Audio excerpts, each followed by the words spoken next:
મહાદેવ મિત્રો, આજે અમે ચાંજમેર ગામે મસ્તરામ ધારાએ આવેલા, મસ્તરામ બાપુના દર્શન કરેલા। એક ફેરું જોવાલાયક સ્થળ છે મસ્તરામ ધારા, દરિયા કિનારે બહુ મસ્ત આવેલું છે।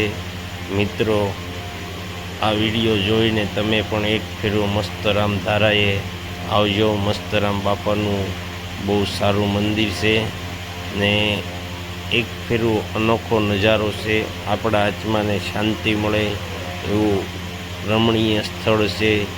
મિત્રો, આપણી આ એસડી પાર્ટી ચેનલને લાઈવ સબસ્ક્રાઈબ શેર કરજો મિત્રો। જય મસ્તરામ બાપા।